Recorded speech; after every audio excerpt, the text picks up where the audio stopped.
bukan amal. Tapi yang menjadi barometer orang selamat di akhirat adalah illa man atallaha biqalbin salim. Mereka yang pulang kepada Allah, datang kepada Allah dengan hati yang selamat. Ya, makanya Allah Subhanahu wa taala berfirman, "Alladzi khalaqal mauta wal hayata liyabluwakum ayyukum ahsanu amala." Yang Allah uji bukan orang yang paling banyak amalnya. Yang Allah inginkan bukan yang paling banyak ibadahnya, tapi yang paling baik amalnya. Bisa jadi orang yang hanya sholat 2 rakaat hadirin, tapi dikerjakan dengan sempurna, dengan sunnah-sunnahnya, dengan tartil bacaan Qur'annya, lebih baik daripada yang 8 rakaat tapi tidak tartil, tidak ikhlas, tidak sempurna sholatnya hadirin. Nah ini ya pembahasan kita yang pada pertemuan yang sebelum Ramadan. Kita sudah membahas ada 4 metode ya daripada cara salafun saleh membersihkan hati. Yang pertama adalah dengan duduk di hadapan seorang guru yang mursyid, guru yang bisa membimbing kita.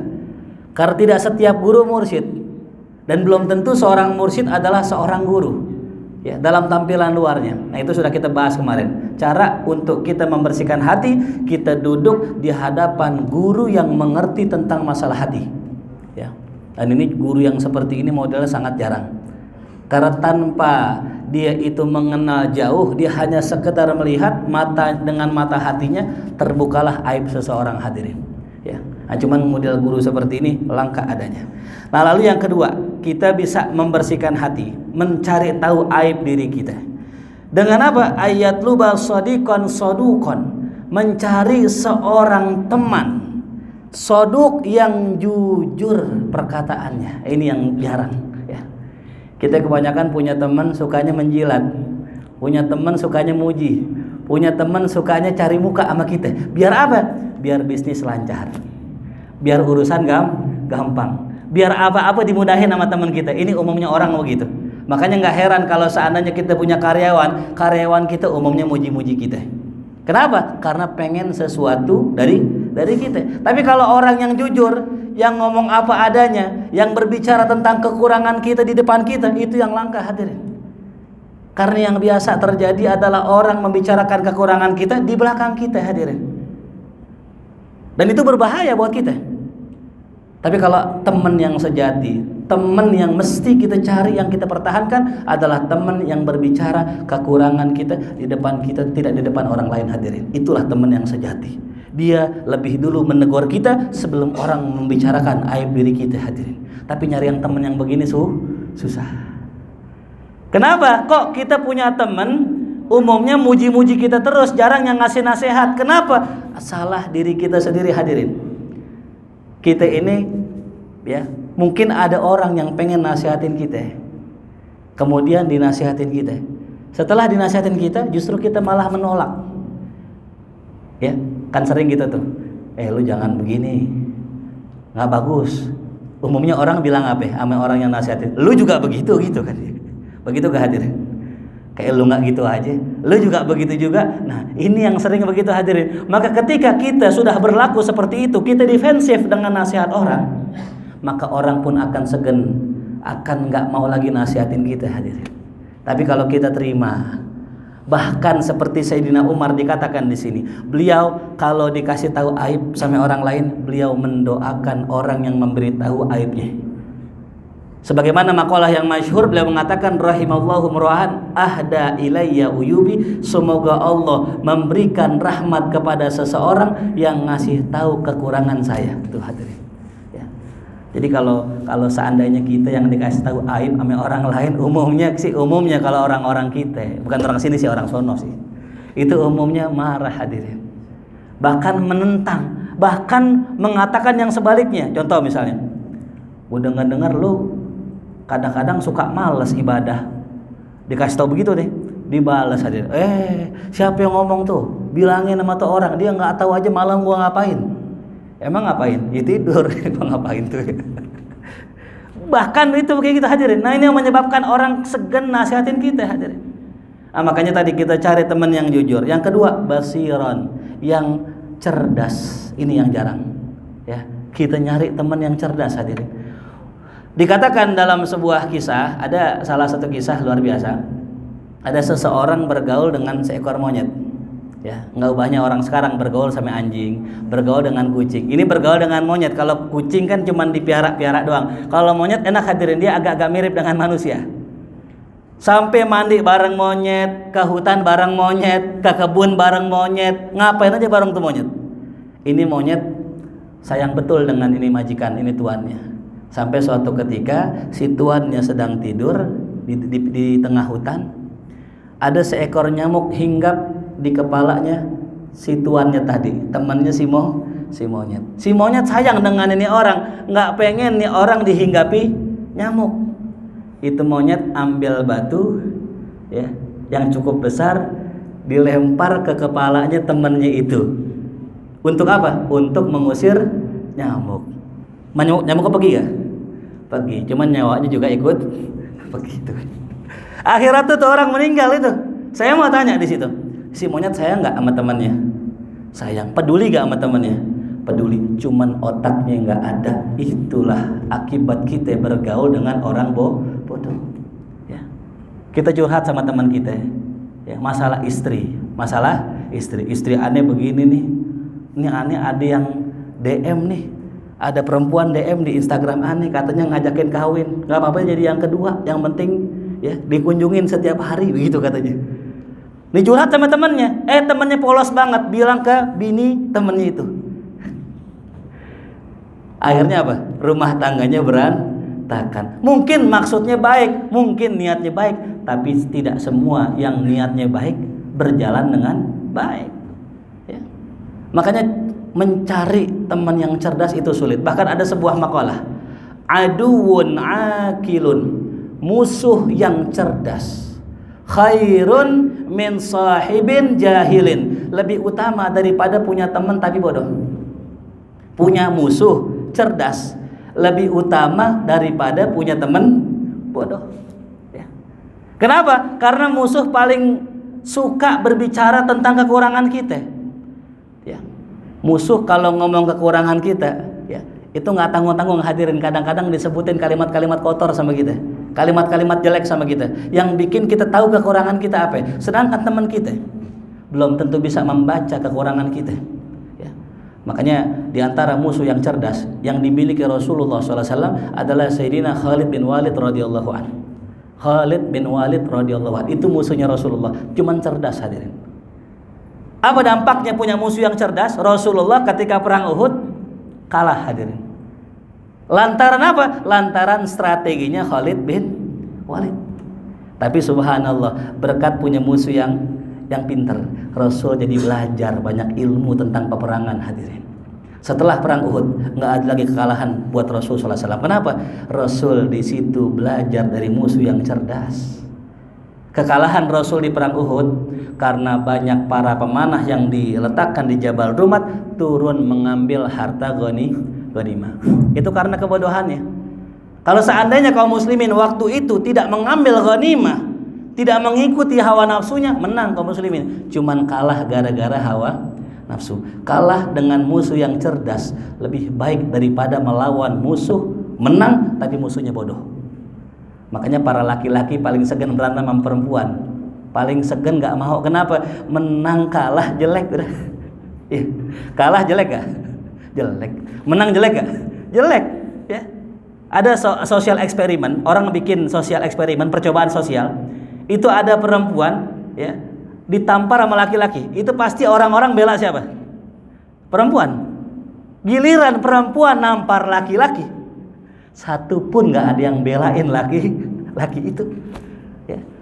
Makanya kembali lagi tadi, kita punya teman musuh yang cerdas lebih afdal daripada teman yang bodoh. Ya.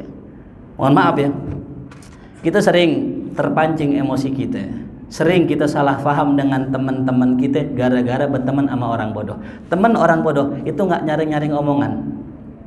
Dia nggak pikir panjang kalau nyampaikan informasi kepada temannya, dampaknya apa? Dia nggak pikir panjang. Makanya banyak orang bermusuhan gara-gara punya teman yang bodoh. Ya. Seharusnya orang besar hanya memikirkan masalah besar, nggak mikirin masalah kecil. Cuman ring satunya, orang-orang di dalamnya ini orang-orang bodoh. Sehingga yang disampaikan kepada temannya perkara-perkara yang ringan-ringan, yang remeh-temeh, yang nggak perlu disikapin. Akhirnya apa? Akhirnya dia terjatuh pada perbuatan yang remeh, gara-gara bergaul dengan orang yang bodoh. Itu ya. Nah, jadi kalau kita pengen cari teman, kalau bisa yang pinter, satu nggak apa-apa. Ya. Lebih baik punya satu teman cerdas daripada punya 1000 teman bodoh, hadirin. Ya. Makanya kita bisa berkaca pada kehidupan salafun saleh. Ada salah seorang ulama namanya Sufyan Ats-Tsauri, Al-Imam Sufyan Ats-Tsauri. Ya, ulama mazhab kelima, Maliki, Hanafi, Syafi'i, Hambali, Sufyan Ats-Tsauri. Ini disebutkan Imam Ghazali dalam kitab Ihya'nya, beliau seorang ulama yang besar. Beliau, hadirin, punya majelis. Jamaahnya, muridnya tidak pernah lebih dari 3 orang, hadirin. Ada di sini ustadz besar, kiai besar, murid cuma 3 orang. Nggak ada. Kita kalau bikin pengajian UAS, Ustadz Abdul Somad, pengajiannya banyak. Ustadz Khalid Basalamah, jamaahnya banyak. Silakan datang tuh ke Blok M, jamaahnya banyak. Ustadz yang mana yang populer, pasti jamaahnya banyak. Ini enggak. Al-Imam Sufyan Ats-Tsauri punya murid cuma 3 orang.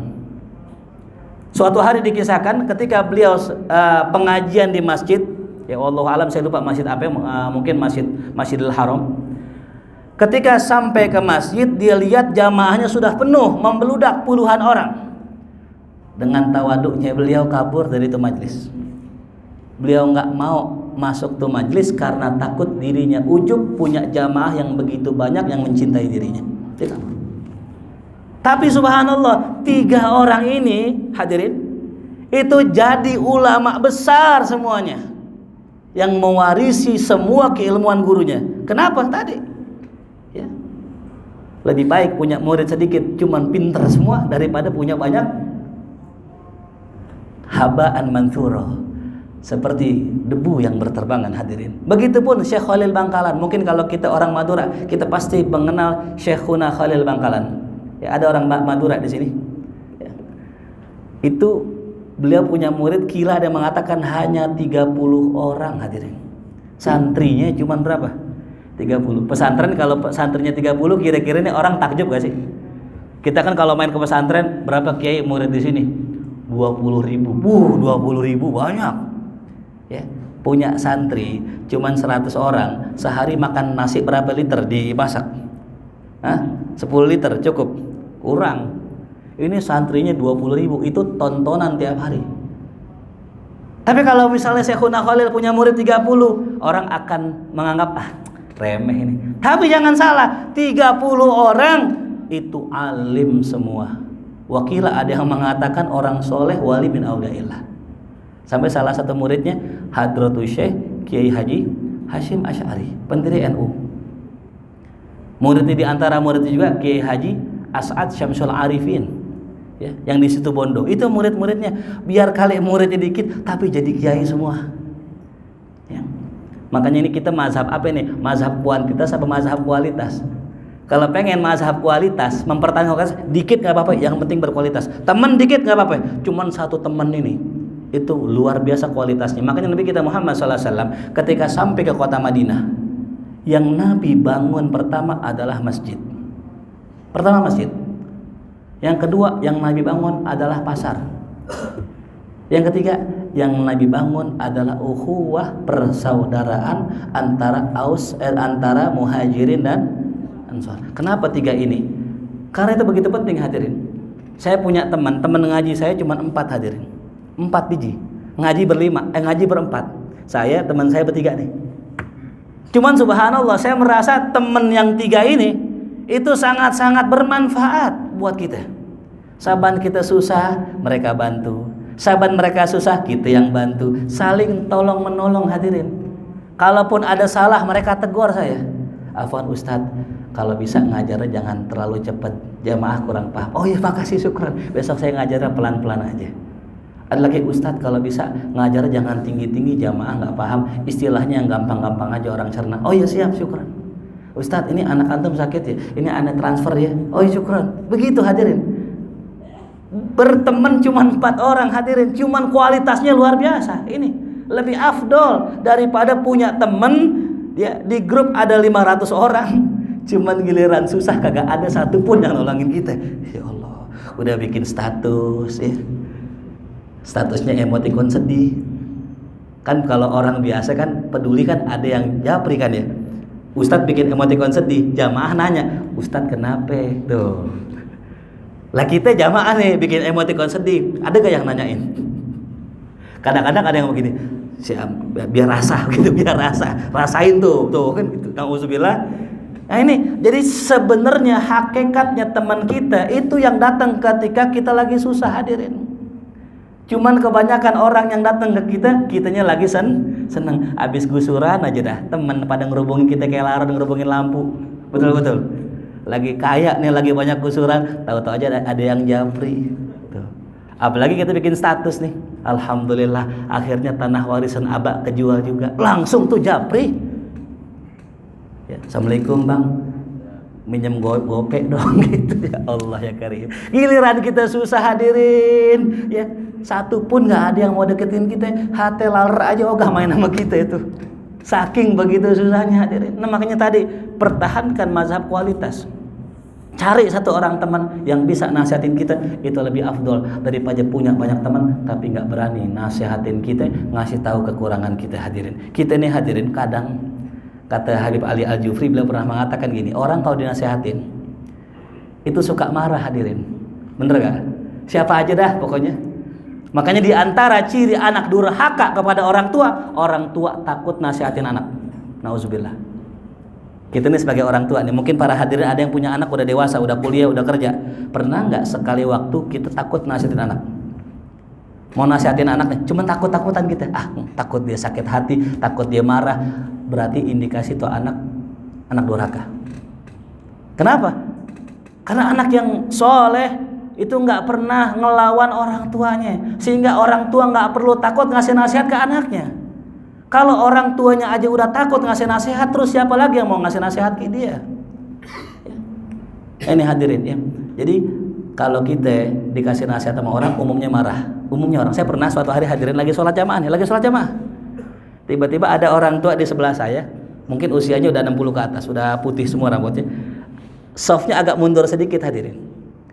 Imam sudah bilang istau wa'tadilu, luruskan safnya. Ini mundur. Saya bilang gini, Pak Haji, afwan, majuan dikit bisa nggak Pak Haji? Gara-gara ngomong gitu doang sebulan saya nggak ditegur. Sebulan nggak diajak ngomong, hadirin. Kita tegur melengos, kita salah nggak dijawab, hadirin. Cuman gara-gara suruh maju saf. Coba kalau kita kasih tahu aibnya. Mohon maaf Pak Haji bener orang luar biasa. Cuman jangan jadi imam dah Pak Haji. Suara Pak Haji pales, salah mulu bacaannya. Kira-kira sakit hati gitu. Wah, mungkin kita diboykot dari masjid gitu. Nah ini cuman masalah saf, hadirin. Bagaimana kita bisa nasihatin perkara yang lebih penting kalau cuman masalah saf, orang bisa marah sama kita, hadirin. Itu ya. Nah, makanya kata Imam Al-Ghazali, orang kalau nasihatin kita, anggaplah dia sedang menyingkirkan binatang yang bahaya dari badan kita. Nih misal contoh ada kalajengking di sini. Lantas kemudian teman kita lihat.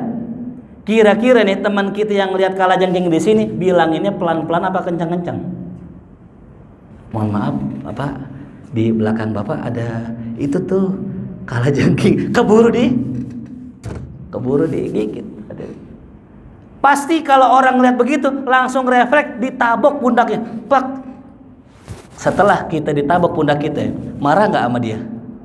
Harusnya nggak marah. Kita terima kasih sama yang nabok. Harusnya begitu, hadirin. Kita ditabok nasihat oleh saudara kita, oleh teman kita, nggak perlu marah, hadirin. Justru kita terima kasih, hadirin.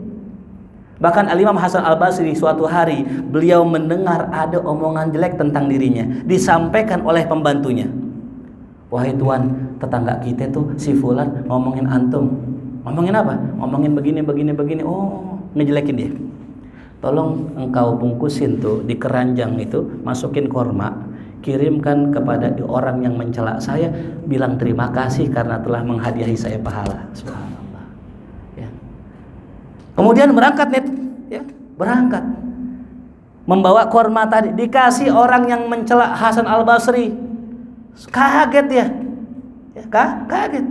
Subhanallah, dengan sebab dikasih hadiah, orang yang tadi mencela berbalik jadi orang yang mencintai Al-Imam Hasan Al-Basri. Ya. Sudahkah kita mengirimkan hadiah untuk orang-orang yang menggibah kita? Karena berterima kasih berkat dia gibah kita, kita dapat pahala dia ditransfer ke kita. Bahkan kata guru saya, pahala yang ditransfer itu bukan sembarang pahala, hadirin. Kita sholat zuhur tadi belum tentu diterima kalau nggak ikhlas, belum tentu diterima kalau nggak khusyuk, hadirin. Tapi orang yang gibahin kita, orang yang ngomongin kita, itu dia sedang mentransfer pahala sholat yang diterima Allah untuk dikirimkan kepada kita, hadirin. Makanya ada orang masuk surga, dia bingung, kok pahala gue banyak banget. Ketika dilihat apa isinya, ternyata isinya gibahan orang semua. Alhamdulillah. Jadi kalau ada orang ngomongin kita, girang kagak? Girang. Kalau ada orang ngaji maki kita, seneng kagak? Tapi jangan nyari-nyari, ya jangan nyari. Ntar bilang begini, ya shalom, itu shalom dia. Mengikut NI ini dia, mengikut aliran ya SPG itu. SPG tahu SPG? Syekh Panji Gumilang tuh. Diomongin kan? Nah, itu gara-gara dia. Itu lain lagi ceritanya. Jadi kalau ada orang diomongin orang tapi gara-gara dia, itu nggak dapat pahala, hadirin. Ya, lain sama orang diomongin orang karena kebaikannya, itu beda cerita, ya. Nah, jadi kembali lagi tadi, cari teman yang basir. Yang ketiga, cari teman yang mutadayin, yang beragama, yang cakep agamanya, yang soleh, hadirin. Kita pernah lihat ada orang bergaul sama orang lain, ya. Ini orang nggak demen sholat, nggak demen ngaji, bergaulnya bertemannya sama yang ngaji, lama-lama ngikut, hadirin. Ya. Ini orang nggak demen ngaji, ketemu teman yang ngaji, izin pamit yang ngaji, aneh balik duluan ya. Kata temannya, mau kemana? Aneh mau taklim, mau ngaji. Aneh ikut dah tuh. Ngikut, hadirin. Mau sholat pun begitu juga. Makanya kalau ada 5 kumpulan, 5 orang berkumpul, satunya nggak bener, maka yang satu ngikut yang 4. Tapi sebaliknya, kalau ada orang bener 1, yang 4 nggak bener, bisa jadi yang 1 ngikut yang 4. Ya, makanya saya pernah di rumah saya itu ada satu tongkrongan, satu RT, hadirin. Itu hampir semua anak muda ngaji ke rumah saya, hampir semuanya ngaji ke rumah saya. Yang nggak ngaji malu, hadirin. Malu. Wah, ini orang pada ngaji, walaupun bandel, walaupun kadang maksiat, dia ngaji. Wah, gue masa nggak ngaji? Berangkat ngaji, hadirin. Karena yang kebanyakan ngaji. Pas mereka yang banyak udah nggak ngaji, yang biasa ngaji, yang dikit jadi malu ngeliat yang nggak ngaji. Wah, di pada nggak ngaji, gue ngaji malu, akhirnya nggak ngaji. Itu, hadirin. Subhanallah, gara-gara teman, hadirin. Makanya awal mula yang mesti kita kerjakan kalau kita pengen hijrah, ya, adalah hijrah circle keburukan kepada kebaikan. Cari teman. Kalau bisa live group, hadirin. Kita punya teman-teman lama, teman SMA, tukang maksiat, keluar grup, nggak apa-apa. Kita punya tongkrongan, mungkin nongkrong di warkop ini, mungkin di warung kopi ini, keluar, tinggalkan itu semua. Karena yang paling cepat membuat kita rusak adalah lingkungan kita sendiri. Maka ada anak ustadz, anak kiai, bener, kiainya bener, ustadznya bener, ibunya bener, cuman yang nggak bener lingkungannya, itu bisa menjadi perusak anak itu sendiri, hadirin. Maka kata baginda Rasulullah SAW, al-jar qoblad dar, kata Rasulullah. Ini bisa dicatat baik-baik. Al-jar qoblad dar. Apa artinya? Carilah tetangga yang baik sebelum memilih rumah yang baik. Kalau kita pengen dapat rumah yang baik, dimulai dari mencari tetangga yang baik. Ya. Kita soleh, rajin ke masjid, omongan kita bagus, hadirin. Anak kita mainnya sama tetangga yang nggak bener. Udah, pulang-pulang dibawa kosakata baru tuh, suwe lah, apalah, lebujuk, lebuset, apalah, semua dibawa itu mah sama anak kita. Kenapa? Orang tuanya ngomongnya subhanallah, walhamdulillah, masya Allah, la haula wala quwata illa billah. Tetangganya ngomongnya sembarangan. Maka Nabi sangat mewanti-wanti umatnya jangan sampai berdekatan rumahnya dengan pasar, hadirin. Kalau bisa cari rumah dekat pesantren, kalau bisa. Masjid tuh, musola, jangan cari rumah dekat pasar, hadirin. Karena seburuk-buruk tempat adalah pasar. Coba dah antum cek lingkungan pasar. Coba silakan cari pasar yang mana aja. Antum cek bagaimana kondisi lingkungan pasar. Itu pasti isinya ya preman lah, orang-orang beginilah, begitulah, macam-macam hadirin. Bahkan nauzubillah, saya cerita sedikit ini tentang kisah nyata ya, dekat rumah tempat tinggal saya. Ada di lingkungan pasar, saya nggak sebut pasarnya. Itu saya punya murid cerita, Ustadz, di situ di kampung itu orang kalau zina udah lumrah Ustadz. Dekat pasar itu, lingkungan pasar. Bahkan ketika zina, nauzubillah, seorang anak, ya, itu yang melindungin orang tuanya, biarin tuh anak-anaknya di dalam, yang penting jangan berisik aja. Tuh, Allahu Akbar. Ya, orang zina difasilitasin. Siapa yang ngasih fasilitas? Orang tuanya. Ya. Bahkan tadi, kalau misalnya anaknya di rumah kagak keluar, disuruh keluar hadirin. Lu ngapain malam minggu sini? Cari cewek kita sono. Nauzubillah min dzalik. Ini gara-gara lingkungan hadirin. Makanya faktor paling besarnya orang berubah adalah sahabat, paling besar. Maka saya berikrar buat diri saya hanya punya sahabat guru-guru saya, selesai. Karena setiap sahabat akan meniru jejak langkah sahabatnya, dan saya menjadikan guru saya sahabat agar saya bisa niru guru-guru saya. Tapi kalau kita punya sahabat orang biasa, bahkan mungkin cenderung tukang maksiat, pasti ngikut hadirin. Ya. Karena namanya keburukan, ini kata ulama, su'ul khuluq yu'di hadirin. Akhlak buruk itu nular walaupun nggak diajarkan hadirin. Ya. Kita pernah bikin kalimat mungkin ya di WhatsApp. Kalau diajak, ayo kita main futsal ya. Jawabannya apa? Siap gitu. Siap tuh kira-kira tagline siapa itu? Ya Atta Geledek tuh ya tuh. Itu ngomong siap begitu, kira-kira tuh yang punya kalimat itu ngajarin kita enggak? Enggak. Dia nggak pernah bilang, kalau ada orang gini ngomongnya siap ya. Kagak hadirin. Yang jelek-jelek gak usah diajarin, nular hadirin. Pulang-pulang anak kita main di rumah tetangga, pulang-pulang langsung kenal TikTok hadirin. Ya Allah, orang tuanya ngelarang, orang tuanya gak ngajarin, pulang-pulang bisa kena racun TikTok. Itulah keburukan. Makanya begitu penting nih kalau kita pengen ya membersihkan diri kita, cari teman yang soleh. Bahkan ada ulama dulu namanya Al-Imam Muhammad Al-Wasi. Ini salah seorang imam yang kalau orang ngelihat itu langsung semangat ibadahnya hadirin. Ini jarang yang terjadi. Jarang terjadi kayak begini. Antum ngelihat saya mungkin antum gak semangat ibadah, tapi antum kalau ngelihat Muhammad Al-Wasi, antum cuman memandang orangnya langsung semangat nilai ibadah antum. Yang tadinya nggak duha. Yang tadinya duhanya cuma 2, nambah duhanya. Yang tadinya nggak qiyamul lail, jadi qiyamul lail. Itu terbukti dari salah seorang ulama salaf. Dia mengatakan, saya kalau lagi futur, lagi lemah ibadah, saya pergi ke rumah Al-Imam Al-Wasi tadi. Saya pandangi wajahnya, saya lihati wajahnya. Seketika pulang ibadah saya, iman saya bertambah sampai seminggu hadirin. Seminggu berkurang lagi, pergi lagi ke rumahnya, pandangin wajahnya, nambah iman saya hadirin. Saya mau tanya hadirin, pernah nggak ketemu sosok yang kayak begitu? Kalau ketemu, jadikan sahabat. Itu sebaik-baik sahabat udah. Nah, itulah Nabi kita Muhammad. Rasul begitu hadirin. Kata salah seorang sahabat namanya Hanzalah kalau nggak salah ya. Hanzalah pernah dengar kisahnya? Hanzalah pergi ke majlis Rasulullah. Di majlis Rasulullah nangis-nangis Hanzalah. Nangis-nangis. Setelah pulang ke rumah, bercanda sama bininya, ketawa-tawa lagi. Pergi ke majlis lagi, nangis-nangis lagi. Pulang ke rumah, bercanda lagi sama istrinya. Hanzalah mikir, kok aneh begini amat ini ya. Di taklim nangis-nangis, di rumah ketawa-tawa sama istri. Aneh, kayaknya orang munafik nih. Langsung Hanzalah keluar sambil teriak, Hanzalah munafik, Hanzalah munafik. Abu Bakar dengar. Kata Abu Bakar Siddiq, kenapa Hanzalah? Kok ente bilang ente munafik? Apa yang terjadi sama ente? Ya Abu Bakar Siddiq, gimana saya nggak munafik? Saya di majlis Rasul saya nangis-nangis, di rumah saya ketawa-tawa. Bukankah itu ciri orang munafik? Idza laqul ladzina amanu qalu amanna wa idza khalau ila syayatinihim qalu inna ma'akum innama nahnu mustahziun. Ciri orang munafik itu ada depan kita nangis, belakang ketawa-tawa tuh. Ciri orang munafik tuh.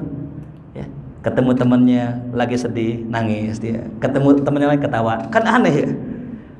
Kata Abu Bakar Siddiq, lah kalau begitu aneh munafik juga dong. Ada juga kadang begitu di majlis Rasulullah, iman aneh tinggi. Tapi ketika pulang ke rumah, biasa-biasa aja, nggak kayak tadi di majlis.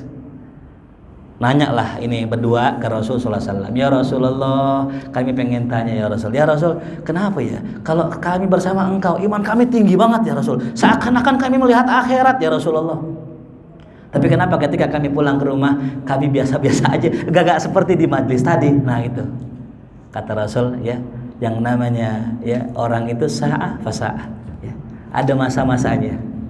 Jadi kalau antum di sini antum imannya tinggi, ntar pulang imannya rendah lagi, emang begitulah manusia. Maka jangan sampai kita keluar majelis.